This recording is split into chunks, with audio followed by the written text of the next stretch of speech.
បាទចឹងខ្ញុំសូមណែនាំតាក់ទងការដែលយើងចូលទៅណែនាំខ្លួនណាដំបូងចំណុចលេខ1យើងចូលទៅដល់យើងនិយាយអន្តថាអញ្ញងហាស៊ីមនីកាហើយចំណុចលេខ2យើងប្រាប់ឈ្មោះយើងជ័យឬម៉ឺនអញ្ចឹងយើងមានឈ្មោះអីយើងដាក់តាមហ្នឹងមកក្រោយមកលេខ3 channel យើងជនជាតិអីបាទកម្ពុជាវៀតណាមនេប៉ាល់ឬក៏អីផ្សេងអញ្ចឹងយើងដាក់តាមហ្នឹងមកលេខ4 Cheko Yangen Imnida អញ្ចឹងស្រុកកំណើតយើងនៅណាភ្នំពេញសៀមរាបយើងដាក់តាមហ្នឹងមកលេខ5 Channel Mihon Imnida អញ្ចឹងយើងបើយើងរៀបការហើយយើងប្រាប់គេទៅហើយបើថាយើងនៅលីវយើងប្រាប់គេថាយើងនៅលីវអញ្ចឹងទៅបាទហើយលេខ6 Chennai Nen អញ្ចឹងអាយុរបស់យើងប៉ុន្មានយើងដាក់តាមហ្នឹងមកបាទហើយក្រោយមកលេខ7បាទលេខ7អូរីកាជូគិនបាទគ្រួសារយើងមានម៉ានអ្នកនៅក្នុងគ្រួសារហ្នឹងបាទហើយចំណុចលេខ8 channel បាទចុចហ្នឹងគឺយើងរៀនភាសាកូរ៉េគឺនៅសាលាឬក៏មជ្ឈមណ្ឌលមួយណាយើងអាចដាក់តាមហ្នឹងPUNG ចុចហ្នឹងកន្លែងហ្នឹងយើងដាក់មកចំនួនប្រហែលឆ្នាំឬក៏ប្រហែលខែដែលយើងបានរៀនបាទចំណុចលេខ9បាទកន្លែងសុំទោសច្រឡំតិចលេខ9ជាឈ្មោះមីនិនទុកសនីដាហ្នឹងជាឧទាហរណ៍ទេសម្រាប់បងប្អូនថាមានចំណង់ចំណូលចិត្តខាងអីផ្សេងបាទទុកសនេះអានសិភៅណាបើសិនជាមានចំណូលចិត្តផ្នែកអីផ្សេងក៏ដាក់តាមហ្នឹងចឹងទៅបាទនេះជាឧទាហរណ៍ទេហើយចំណុចលេខ9បាទលេខសំទោសលេខ10បាទសារចឹងនេះចាពុទ្ធត្រៀមនីដាកម្មសានីដាអញ្ចឹងយើងនិយាយតែប៉ុណ្ណឹងយើងចប់យើងអ៊ីនសាគេទៅបាទសម្រាប់ការណែនាំខ្លួនវាមានប៉ុណ្ណឹងហើយវាមិនដូចគ្នាទាំងអស់ទេមជ្ឈមណ្ឌលផ្សេងសាលាផ្សេងគាត់មានគំរូមានរបៀបនៃការណែនាំផ្សេងប៉ុន្តែវាមិនខុសគ្នាឆ្ងាយពីហ្នឹងប្រហែលទេបងប្អូនបាទអញ្ចឹងអាហ្នឹងមានតែប៉ុណ្ណឹងឯងអរគុណ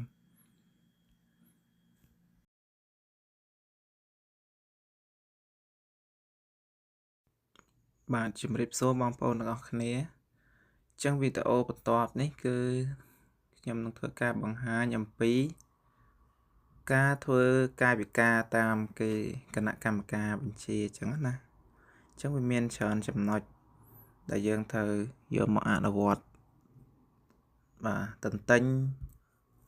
មើលឲ្យចាំទៅនៅពេលដែលគណៈកម្មការគេសួរយើងអាចចាំអាចចេះអញ្ចឹងទៅអញ្ចឹងកុំឲ្យខាតពេកចំណុចលេខ1គេនិយាយថាវីឬផូសេយ៉ូវីឬផូសេយ៉ូបកថាសូមមើលខាងលើអញ្ចឹងមានន័យថាយើងងាកមើលទៅខាងលើងើយមើលទៅលើចំណុចលេខ2អារ៉េឬផូសេយ៉ូសូមមើលទៅខាងក្រោមចំណុចលេខ3អូរិនជោកឬក៏វេនជោកគឺផូសេយ៉ូសូមមើលទៅខាងឆ្វេងឬក៏ខាងស្ដាំបាទខាងស្ដាំខាងឆ្វេងបាទហើយចំណុចលេខ4អាប់ភឺផូសេយ៉ូសូមមើលទៅខាងមុខចំណុចលេខ5ទ្វីឬផូសេយ៉ូសូមមើលទៅក្រោយអញ្ចឹងយើងអំបិលក្បាលយើងមើលទៅក្រោយwhen zone orange zone នៅ Oliseo អញ្ចឹងកន្លែងហ្នឹងគឺយើងត្រូវលើកដៃឆ្វេងឬក៏ដៃស្ដាំរបស់យើងបាទឡើងបាទចំណុចលេខ7 tu zone ឬក៏ yang zone នៅ Oliseo សូមលើកដៃទាំងពីរឡើងបាទចំណុចលេខ8 Apro yang Sonel Oliseo ចឹងមានន័យថាសូមឲ្យលើកបាទដៃទាំងពីរហ្នឹងទៅមុខបាទលើកទៅមុខហើយលេខ9 Apro Wenson ឬក៏ Rinsonel Oliseo បាទគេឲ្យយើងលើកដៃឆ្វេងឬក៏ដៃស្ដាំត្រង់ទៅមុខហើយនឹងលេខ10 Wenson ឬក៏ Orinsonel Neriseo ចឹងគេឲ្យដាក់ដៃរបស់យើងហ្នឹងដៃឆ្វេងឬក៏ដៃស្ដាំតម្លាក់ចុះណាហ្នឹងនៅពេលនេះគេសួរហើយគេឲ្យយើងបាទ គេអាចឲ្យយើងតម្លាក់ដៃឆ្វេងឬក៏ដៃស្ដាំដល់ពេលហ្នឹងគេឲ្យលើក2ឬក៏លើក1អញ្ចឹងណាបងប្អូនហើយគេឲ្យតម្លាក់មកវិញអញ្ចឹងទៅបាទចំណុចលេខ11យ៉ាង0ឬក៏គេនិយាយថា tu soner neri seyo មានន័យថាឲ្យយើងតម្លាក់ដៃរបស់យើងទាំងពីរហ្នឹងចុះមុនដំបូងគេឲ្យយើងលើកដៃទាំងពីរឡើងអញ្ចឹងទៅណាលើកមកមុខអញ្ចឹងទៅក្រោយមកគេឲ្យតម្លាក់វិញអញ្ចឹងគេនិយាយថាយ៉ាង0ឬក៏ tu soner neri seyo ចំណុចលេខ12 apro caseo apro caseo គេឲ្យយើងទៅមុខបន្តិចមានន័យយើងដើរជំហានទៅមុខបន្តិចទៅចំណុចលេខ13 Tviro Caseo Tviro Caseo សូមទៅក្រោយមានយើងត្រូវថយមកក្រោយបន្តិចលេខ14 Orange Joke ឬក៏គេអាចជាថា Ven Jokero Caseo គេឲ្យយើងទៅខាងស្ដាំឬក៏ទៅខាងឆ្វេងពីរហ្នឹងគេអាចនិយាយថា Orange Joke Caseo ឬក៏ Ven Joke Caseo Ven Jokero Caseo 15 Ichokuro Oseo Ichokuro Oseo មានន័យថាមកបាទសូមមកកាន់កន្លែងនេះចឹងមកខាងនេះមកមានន័យថាចិត្តគណៈកម្មការចឹងទៅបាទក្រោយមកទៀតបាទ16 Tviro Tora Soseo កន្លែងហ្នឹងមានន័យថាបាទគេឲ្យយើងបាទគេឲ្យយើងឈរត្រឡប់ទៅក្រោយបាទហើយ17 Apuro Tora Soseo អាហ្នឹងគេឲ្យយើងឈរត្រឡប់មកមុខវិញវាផ្ទុយពីអាមុនមិញនេះបាទ Anchuseo លេខ18បាទ Anchuseo សូមអង្គុយចុះ Irososeo Irososeo មានន័យថាឲ្យក្រោកឈរវិញបាទហើយលេខ19គឺនិយាយថា Chae Anchuseo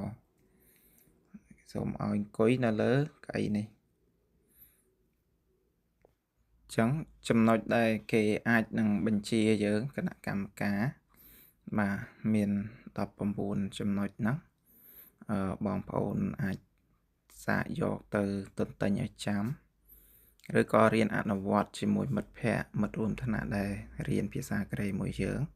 សាកទៅខ្ញុំគ្របធ្វើចឹងដែរជោគជ័យដោយសារយើងចេះស្ទាត់ដោយសារការអនុវត្តរាល់ថ្ងៃចឹងណាបងប្អូនបាទ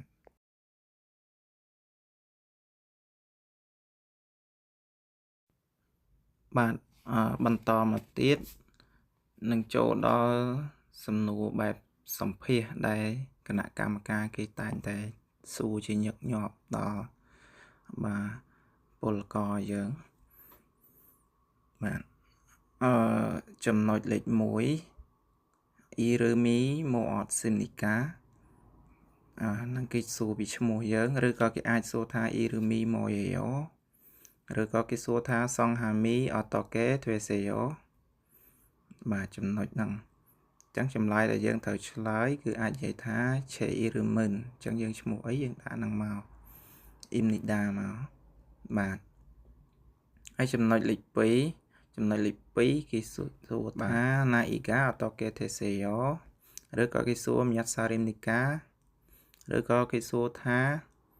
Yonsega Otoke Teseo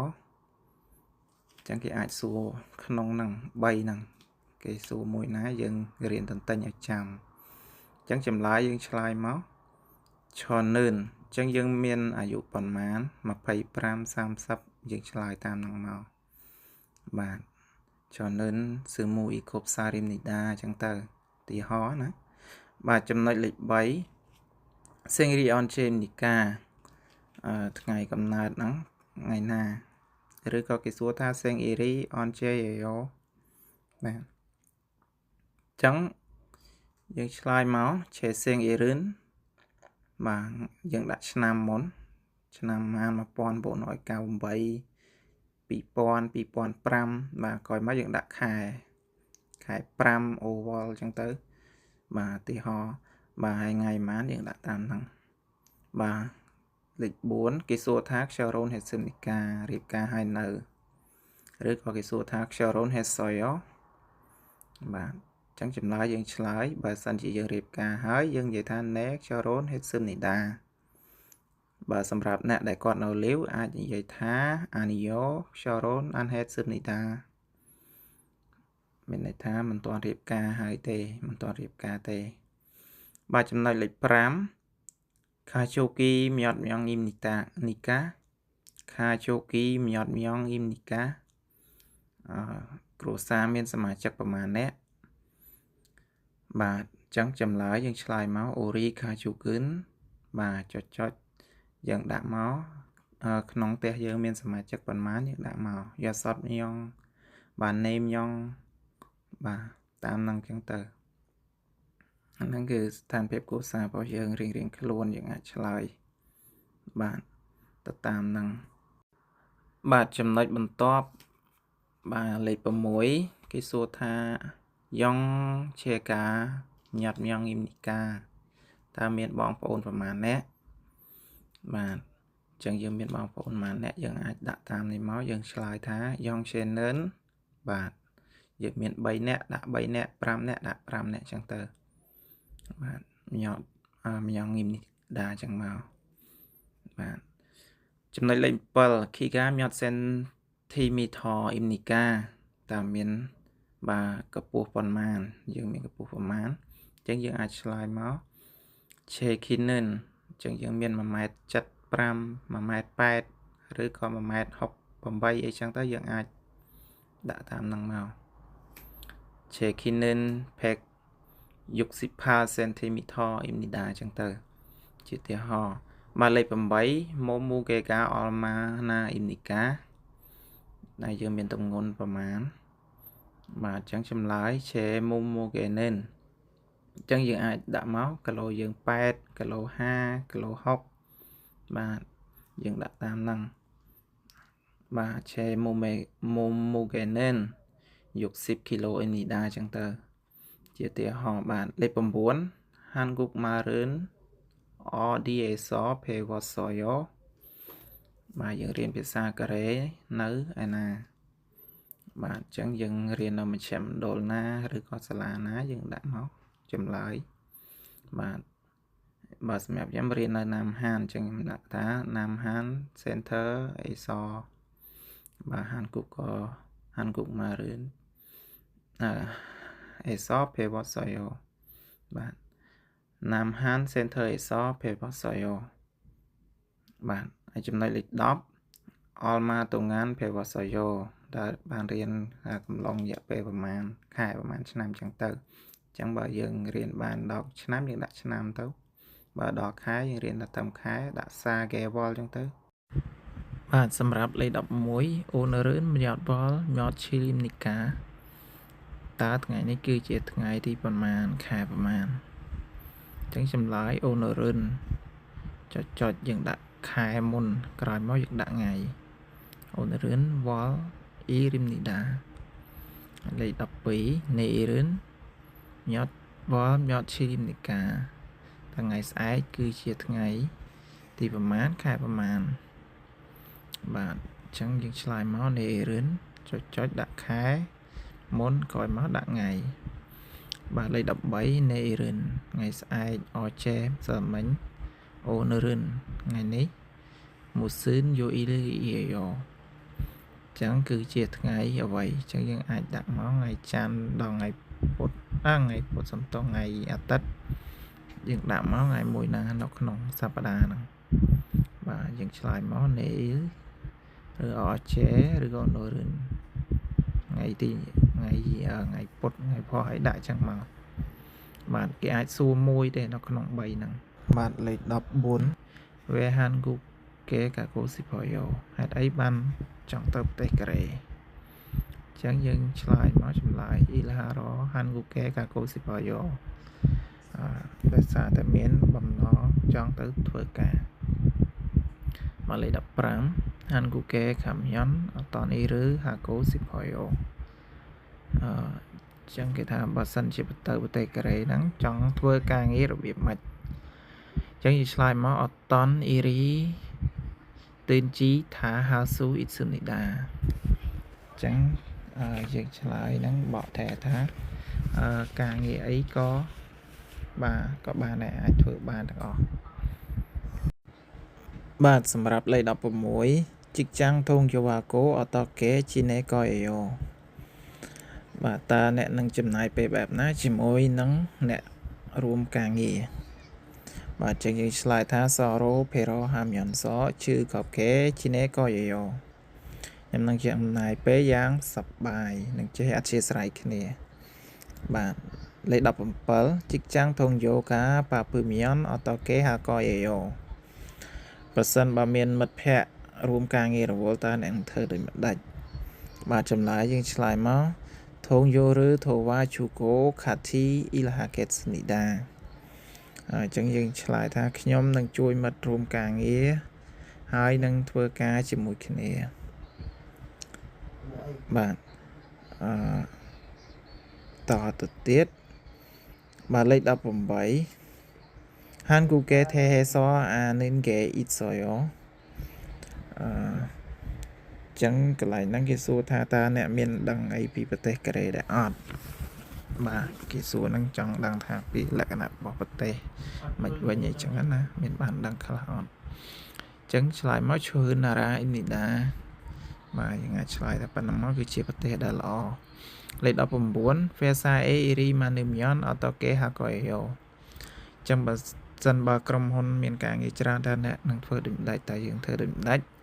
បាទយើងឆ្លើយមកចម្លើយឆននឿនយន់ចាំងគឺមកអកយោខ្ញុំនឹងធ្វើការថែមម៉ោងបាទហើយលេខ20សាំងសាកានេខ្យននេផាន់ថេហាមយ៉នអតកេហកយោបាទបើសិនបើជាវាយនេះប្រឆាំងនឹងគំនិតរបស់អ្នករបស់យើងហ្នឹងតើអ្នកនឹងធ្វើបែបណាបាទអញ្ចឹងចម្លើយគឺថាឆនឿនសាក្វាហាកយយោចម្លើយខ្លីងាយស្រួលខ្ញុំនឹងសុំទោសគាត់បាទកន្លែងហ្នឹងយើងឆ្លើយប៉ុណ្ណឹងមកបាទ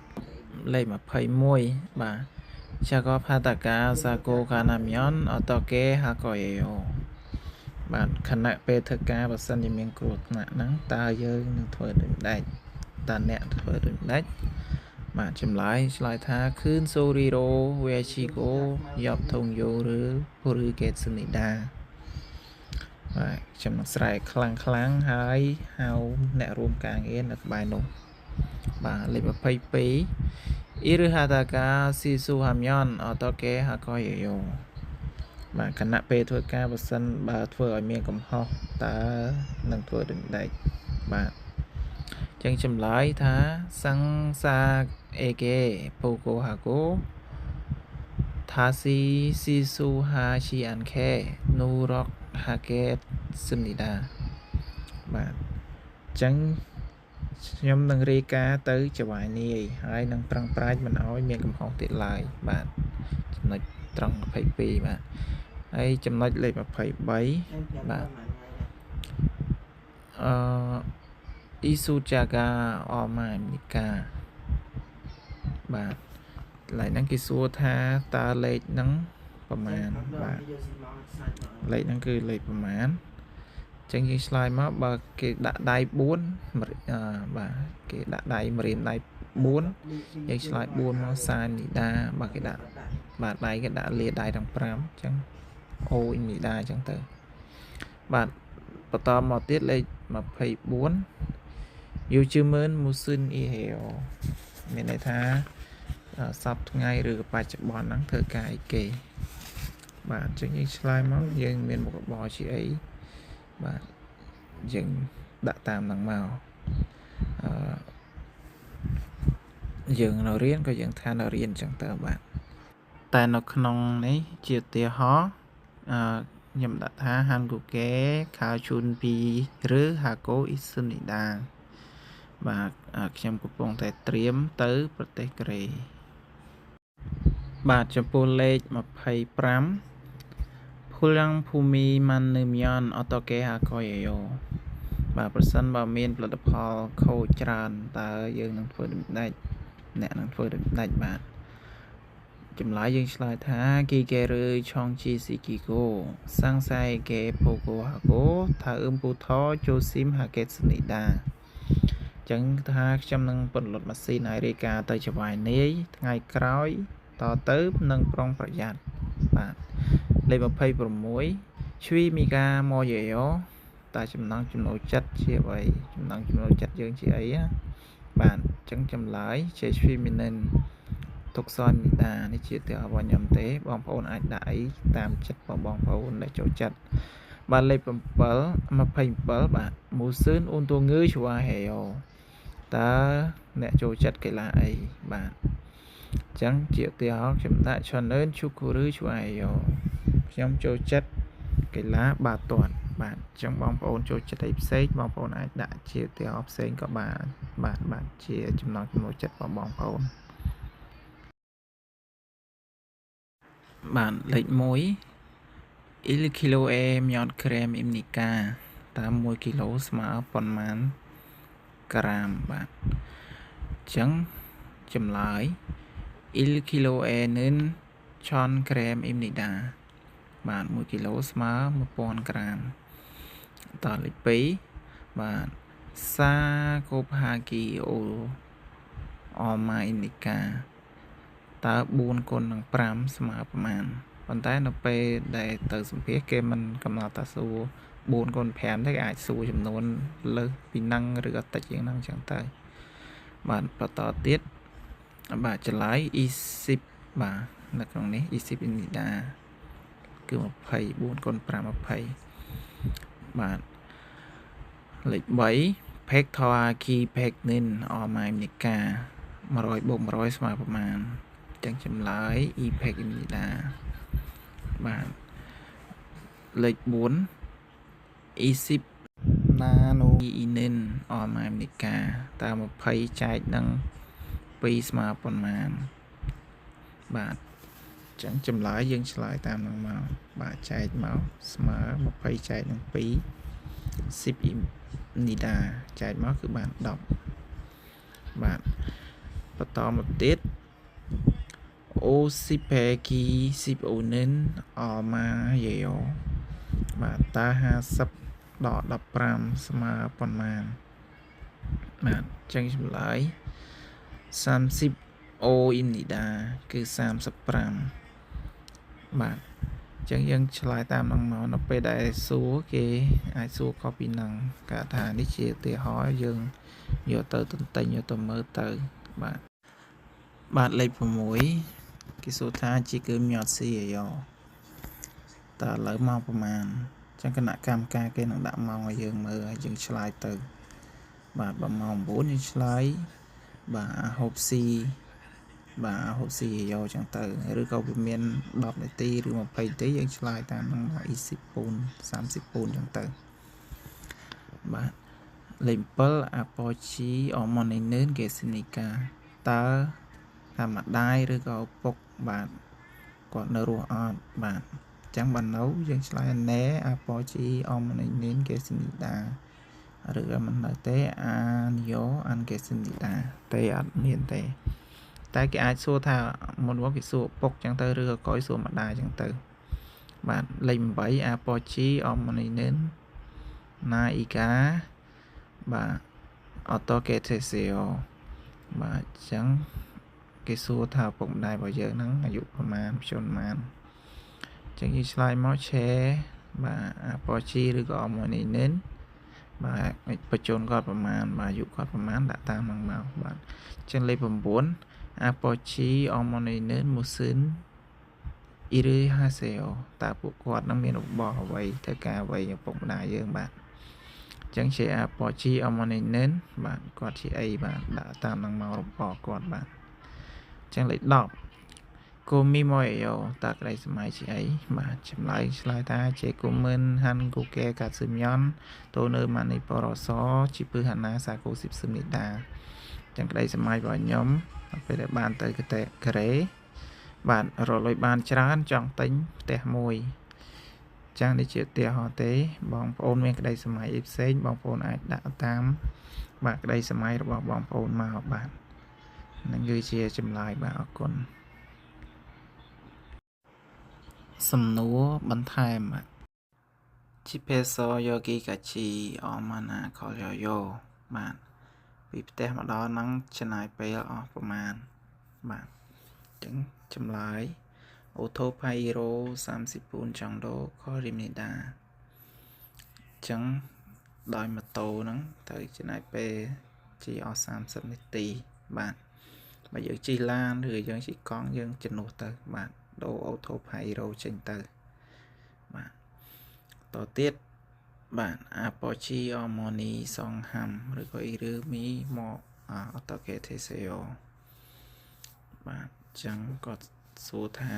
ពុករំដាយហ្នឹងបាទមានពនាមអីឈ្មោះអីហ្នឹងនិយាយសាមញ្ញបាទចេញឆ្លើយមកឆេអាប៉ូជីអមនីសងហាំឈ្មោះអីយើងដាក់តាមហ្នឹងទៅបាទហាន់គូកេខាវ៉ាសូយ៉ូធ្លាប់ទៅប្រទេសកូរ៉េអត់ចម្លើយបើធ្លាប់ទៅយើងឆ្លើយណែអញ្ចឹងទៅខាវ៉ាសូយ៉ូបើមិនធ្លាប់ទៅអានីយ៉ូអានខាវ៉ាសូយ៉ូតមទៀតហាន់ស៊ីគឺមកខាវ៉ាសូយ៉ូធ្លាប់ញ៉ាំហូបកូរ៉េអត់ចឹងបើយើងធ្លាប់យើងឆ្លើយថាណែមកខាវ៉ាសូយ៉ូបើមិនធ្លាប់ទេយើងឆ្លើយថាអានីយ៉ូអានមកខាវ៉ាសូយ៉ូទេមិនធ្លាប់ហូបទេបាទចំណុចហ្នឹងមានតែប៉ុណ្ណឹងបាទខ្ញុំសូមធ្វើការបង្ហាញបន្ថែមទៀតតកតងកាយវិការបាទបន្ថែមបាទចំណុចខាងលើ Horie tu son yang soner oliseo អញ្ចឹងកន្លែងហ្នឹងគេឲ្យយើងបាទដាក់ដៃទាំងពីរបាទទៅលើចង្កេះបាទឬក៏គេអាចនិយាយខាងក្រោម Horie tu son ឬក៏ yang soner ola poseo បាទola poseo មកខាងលើខាងក្រោមគេអាចនិយាយមួយណាក៏បានដែរពីរហ្នឹងបាទបន្តមកទៀត Horie Venson Orensoner Oliseo អញ្ចឹងកន្លែងហ្នឹងគេឲ្យយើងបាទលើកដៃបាទខាងឆ្វេងឬក៏ខាងស្ដាំហ្នឹងដាក់លើចង្កេះខាងក្រោម Orenson Vensoner Yopuro Oliseo អញ្ចឹងកន្លែងហ្នឹងគេឲ្យយើងលើកដៃបាទឆ្វេងឬក៏ដៃស្ដាំបាទដាក់ទៅមុខត្រង់បាទទៅមុខត្រង់ខាងក្រោមទៀតទូសូនយ៉ាងសូនឺយ៉ាពូរ៉ូអូលីសេយ៉ូអញ្ចឹងគេឲ្យយើងលើកបាទដៃទាំងពីរបាទដាក់ទៅមុខត្រង់បាទក្រោមផុតបាទហរីឬទូឡសេយ៉ូបាទហរីឬទូឡសេយ៉ូបាទកន្លែងហ្នឹងគេឲ្យយើងបង្វិលចង្កេះបាទបង្វិលចង្កេះយើងបាទបន្តមកទៀតថារីឬជូគឹមប៉ូលីសេយ៉ូបាទកន្លែងនេះគេឲ្យយើងកន្ធែកជើងបន្តិចបាទក្រោម Mori Twiro Tusuner ចាប់ពឺសេយ៉ូកន្លែងហ្នឹងគេឲ្យយើងចាប់ដៃទាំងពីរខាងក្រោយក្បាលមានន័យថាចាប់នៅកញ្ចឹងករបស់យើងបាទដៃទាំងពីរក្រោមទៀតមកគឺធូលីសេយ៉ូមកគឺធូលីសេយ៉ូកន្លែងហ្នឹងសូមបងវល់កបាទបងវល់កយើងតិចមកបន្តមកទៀតហរីឬខូផាសេយ៉ូហរីឬខូផាសេយ៉ូសូមពុតចង្កេះបាទហរីឬខូផាសេយ៉ូក្រោមផុតបាទម៉មឈូសេយ៉ូសូមនៅឲ្យស្ងៀមបាទចឹងតកតងកាយវិការបន្ថែមគឺមានប៉ុណ្ណឹងបងប្អូនសង្ឃឹមថាបងប្អូនអាចចាប់អាចយល់បាន